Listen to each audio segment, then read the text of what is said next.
with us what God's doing there. Thanks, bud.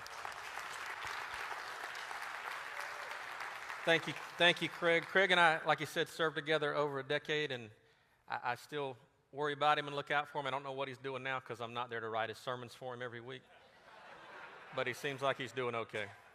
Hey, Doug Pennington mentioned our church yesterday afternoon. Christ Methodist Church, Port St. Joe, Florida, started with 8 people in a library last July, just meeting and wanting to follow Scripture, wanting to follow God wherever they were leading, wherever He was leading. By the end of the month, one of our church members had met, and if you have a pen, please write this name down. One of our church members met an Anglican priest in town by the name of Father Lou Little. Father Lou Little. I don't see pins writing. Write this down.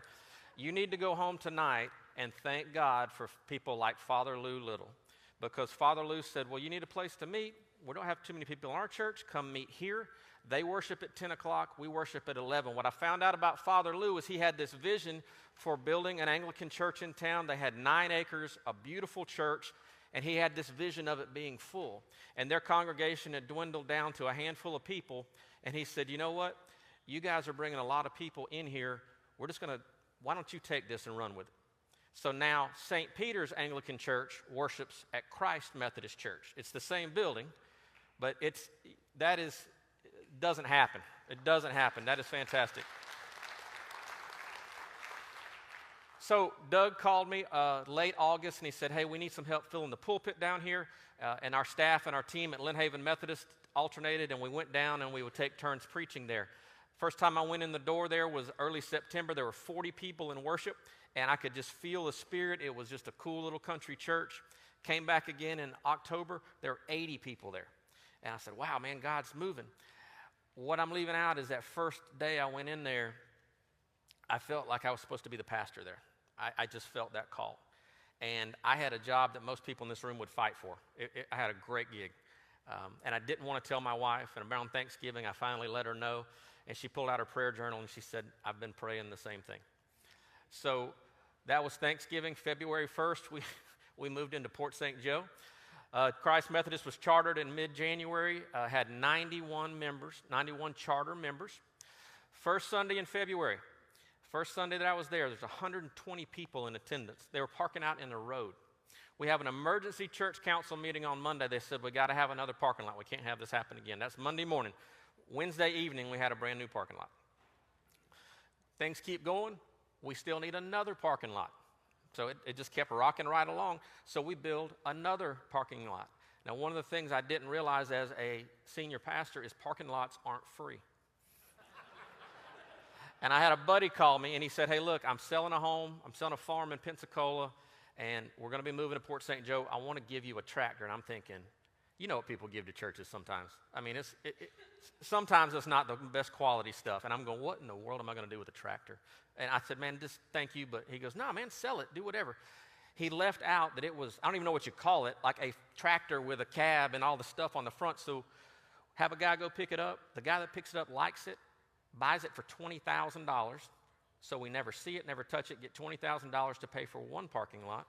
And then a new member of our church walked into my office a couple of weeks ago and handed me a check for $22,000 that paid for the other parking lot. All this stuff is just rolling right along.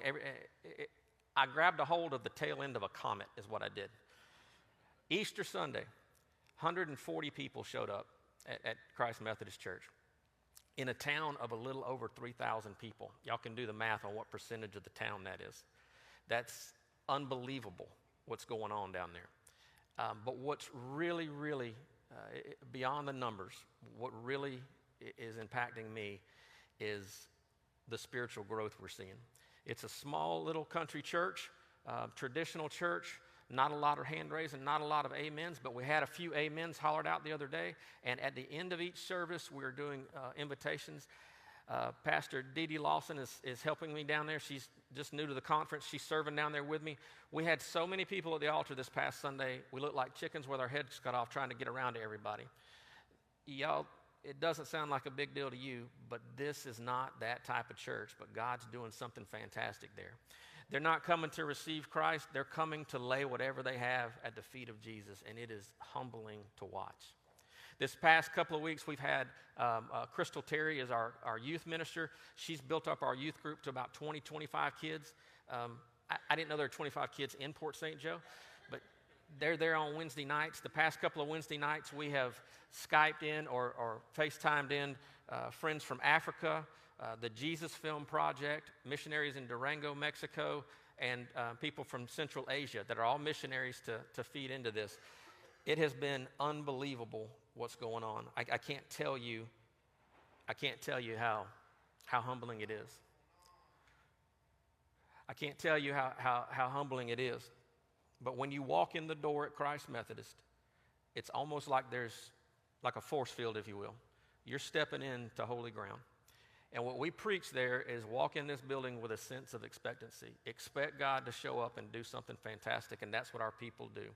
And it is, I pray that blessing over every church here, that you walk into your churches next Sunday with a sense of expectancy. I texted our church council last night and I said, give me one Bible verse, one verse that describes Christ Methodist, and here was one of them. But if I were you, I would appeal to God. I would lay my cause before him. He performs wonders that cannot be fathomed, miracles that cannot be counted. And that is what we base everything we have on at Christ Methodist Church. Please come down to Port St. Joe and visit us. We would love to see you, but God is at work there.